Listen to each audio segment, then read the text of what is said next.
छोटी सी टुनटुनी चिड़िया की है जो अपने बच्चों के साथ जंगल में खुशी खुशी रहती थी। उसके छोटे से घर में वो अपनी दुनिया बसाए हुए थी बिना किसी चिंता के। ये कहानी उसकी जिंदगी के उस समय की है जब बारिश जंगल में आई थी और उसे और उसके बच्चों को एक नई चुनौती का सामना करना पड़ा था। लेकिन जंगल के शरारती काले कौवे और चालाक लोमड़ी की साजिशों के बावजूद टुनटुनी चिड़िया अपनी खुशी को कायम रखने में सफल रही या नहीं, ये जानने के लिए चलिए पूरी कहानी सुनते हैं। जंगल के खूबसूरत कोने में टुनटुनी चिड़िया अपने बच्चों के साथ अपने नन्हे से घर में बैठी हुई थी। उसका घर एक पुरानी पेड़ की शाखा के नीचे था जो बारिश से बचने के लिए बहुत सही था। टुनटुनी और उसके बच्चे बारिश की बूंदों को देख रहे थे जैसे वो हर बूंद में एक नया गीत सुनते हैं। देखो बच्चों, कितनी खूबसूरत बारिश हो रही है। ये तो हमारे लिए आशीर्वाद जैसा है। हमारी बीती गर्मियों की मेहनत अब फलित हो रही है। देखो तो कितनी हरियाली फैली है। ये नज़ारा देखकर तो मेरा दिल बाग बाग हो गया। माँ, क्या हम इन बूंदों में नहाएंगे? हाँ बेटा, लेकिन याद रखना, इन बूंदों से ज्यादा हमें अपने घर की गर्मी और उसकी सुरक्षा की जरूरत है। ये बारिश हमें हमारे घर के अंदर ही सुरक्षित रखेगी। बारिश में घर से बाहर जाने की सोचना भी मत। लेकिन माँ, क्या हमें बारिश में बाहर नहीं जाना चाहिए? मुझे तो बारिश में उड़ने का मन कर रहा है। बिल्कुल बच्चों, हम कुछ देर के लिए बाहर जाएंगे, लेकिन हमें ध्यान रखना होगा कि बारिश का पानी कहीं हमारे घर में ना घुस जाए। जब तक बाहर खेलना ठीक है, हमें अपनी माँ की बात सुननी चाहिए ना बच्चों। मम्मा, हम कुछ देर बाद खेलेंगे। आप बिल्कुल सही कह रही है। किसी भी जंगल में रहने वाला काला कौवा जिसका नाम था कालू, जो टुनटुनी चिड़िया के घर के पास से गुजर रहा था, उसे देखकर वो थोड़ी देर के लिए रुक गया और ये सब देखा। कालू ने देखा कि टुनटुनी चिड़िया उसके बच्चे बिना किसी चिंता के बारिश का आनंद ले रहे थे।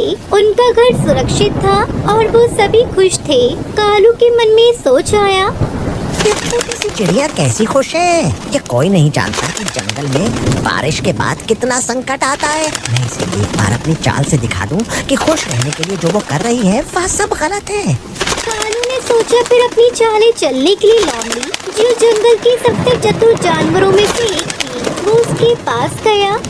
लोमड़ी, तुम तो जानती ही हो टुनटुनी चिड़िया के घर में कितनी खुशी है। मुझे लगता है हमें इसे तोड़ने का एक तरीका खोजना चाहिए। तुम सही कह रहे हो। कालू टुनटुनी तो खुश है, लेकिन हमें उसकी खुशियों में खलल डालने का मौका मिल सकता है। ठीक है लोमड़ी, तुम अपने दिमाग से कुछ ऐसा करो जिससे टुनटुनी चिड़िया का आत्मविश्वास टूट जाए और उसकी खुशी चली जाए। लोमड़ी ने सोचा और फिर एक उपाय सुझाया। मैं जानती हूँ कालू, हम टुनटुनी चिड़िया को यह बताने की कोशिश करेंगे कि बारिश के बाद उसकी सुरक्षा खतरे में है। मैं उसके घर के पास जाकर उसे डराने का काम करूँगी। बिल्कुल, तुम अपनी चालाकी से यह कर सकती हो लोमड़ी। लोमड़ी ने छुपके से टुनटुनी चिड़िया के घर के पास पहुंचने का रास्ता बनाया। जब टुनटुनी उसके बच्चे बारिश का आनंद ले रहे थे, लोमड़ी ने आवाज में डर पैदा करते हुए कहा, तुम सब ध्यान दो, बारिश का पानी बहुत ज्यादा बढ़ सकता है। तुम्हारा घर तैरने लगेगा, तुम्हारी मेहनत बर्बाद हो जाएगी, तुम सब डूब सकते हो। क्या ये सच है? तुम ये सब क्या बोल रही हो? मुझे तुम्हारी बातों का कोई विश्वास नहीं है। मैं जानती हूँ ये सब तुम मुझे डराने के लिए कह रही हो। नहीं चिड़िया, मगर हाँ देखो, अगर तुम नहीं संभलोगे तो तुम्हारा घर बह जाएगा। तुम्हारी खुशी बस कुछ ही समय की बात है। माँ, हमें क्या करना चाहिए? डरो मत बच्चों, हमें अपने घर के भीतर ही रहकर अपनी सुरक्षा करनी होगी। अगर लोमड़ी ने ऐसा कहा है तो इसका मतलब ये नहीं है कि हमें डर जाना चाहिए। हमें हिम्मत से काम लेना होगा। हम सही तरीके से सुरक्षा बरतेंगे तो कोई भी खतरा नहीं आएगा। तुम सब घबराओ मत। टुनटुनी चिड़िया ने बच्चों को समझाया और उन्हें विश्वास दिलाया कि उनके घर में सब कुछ सुरक्षित है। उसने खुद भी फैसला लिया कि उसे अपनी खुशी और आत्मविश्वास को बनाए रखना होगा। लोमड़ी और कालू की साजिश को नाकाम करना उसकी जिम्मेदारी थी। लोमड़ी, तुम जानती हो कि हम कितना संघर्ष करते हैं। ये छोटा सा घर, ये छोटे छोटे दिन और ये बारिश सब हमारे लिए कितनी बड़ी उम्मीदें लेकर आती है। तुम्हें क्या लगता है, क्या तुम हमें तोड़ सकोगी?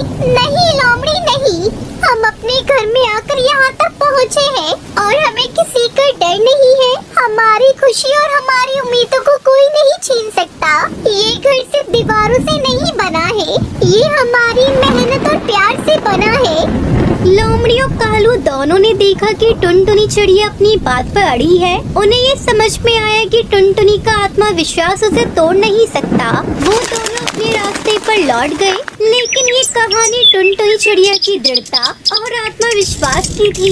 कुछ समय बाद जंगल में एक और बड़ी बारिश आई, लेकिन इस बार टुनटुनी चिड़िया उसके बच्चे बिना किसी डर के अपने घर में आराम से रहे। वो जानते थे कि यदि वो अपने घर और एक दूसरे की मदद से अपने विश्वास को बनाए रखेंगे तो कोई भी मुश्किल नहीं उनकी खुशी को छीन सकती।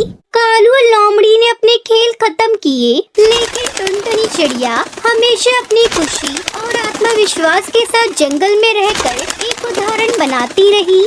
बच्चों, अगर कभी तुम्हें लगे कि कोई तुम्हें डराने की कोशिश कर रहा है या तुम्हारी खुशी छीनने की कोशिश कर रहा है, तो याद रखना तुम मजबूत हो। तुम्हारे पास जो खुशियाँ हैं, वही तुम्हारी असली ताकत है। किसी भी मुश्किल से तुम अकेले नहीं हो, हम सब साथ हैं। यही असली खुशियों का मतलब है मेरे बच्चों।